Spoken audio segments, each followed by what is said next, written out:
పేరు దావీదు, మార్తమ్మ, ప్రకాశ్, ముత్తమ్మ, మళ్ళీ ప్రకాశ్, ఇద్దరు అన్నమాట. ప్రకాశ్ అంటే ఇద్దరం తమ్ముళ్ళే. తర్వాత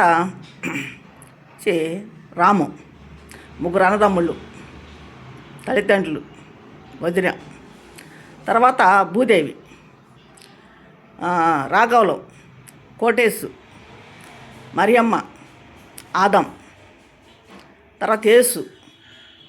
వీళ్ళంతా మా కుటుంబం సంబంధించిన వాళ్ళు.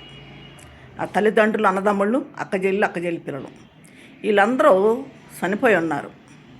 మా కుటుంబంలో వాళ్ళు. పెద్దక్కయ్య కుటుంబంలో ఒక ఆడపిల్లని రేపు చేసి చంపేశారు. ఆ ఆడపిల్ల కోసం ముగ్గురు మగపిల్లలను చనిపోయారు. మా అక్కయ్య చనిపోయింది. ఒక అబ్బాయిని, అమ్మాయిని చంపేశారు.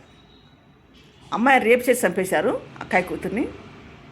అబ్బాయిని మరి డ్రింక్లో ఇసం కలిపి తాపిచ్చి చంపేశారు. ఇంకిద్దరు అన్నదమ్ముళ్ళు ఆ అమ్మాయి ఆలస్యంతో చనిపోయారు, దిగులుతో. మా అక్క కూడా దిగులుతో చనిపోయింది. వీళ్ళంతా మా కుటుంబం సంబంధించిన వాళ్ళు. మా అన్నదమ్ముళ్ళు, అక్కజెల్లులు, తల్లిదండ్రులు, మరి అక్కజెల్లి పిల్లలు వీళ్ళు చనిపోయి ఉన్నారు. ఇప్పుడు మా కుటుంబం సంబంధించిన వాళ్ళు. ఇది ఎందుకు చెప్తున్నానంటే, మరి ఒక్క పిల్లని ఇంట్లో బాధ పెట్టి ఆ కుటుంబాన్ని లేకుండా చేశారు వాళ్ళు. మరి ఆ రోజు ఎటువంటి కేసు లేకుండా అయిపోయింది. ఆ అమ్మాయిని రేపు చేసి చంపేసి మరి ఇంట్లో పడేశారు. మరి ఎటువంటి సాక్ష్యాలు లేకుండా, ఆధారాలు లేకుండా వాళ్ళు కేసు కూడా తారుమారు చేసేసారన్నమాట.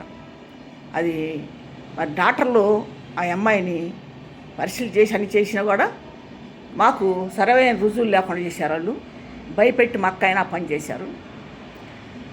చూడండి, గుంటూరు జిల్లా తాడేపల్లి బోసమ్మ సెంటర్. నా పేరు శాంతి. మా కుటుంబం గురించి నేను మాట్లాడుతున్నాను. మా కుటుంబంలో ఎంతమంది చనిపోయి ఉన్నారు. మరి ఒక అన్నయ్య అనారోగ్యంతో చనిపోయాడు. ఒక అన్నయ్యని చంపేశారు. మా అమ్మని కూడా చంపేశారు.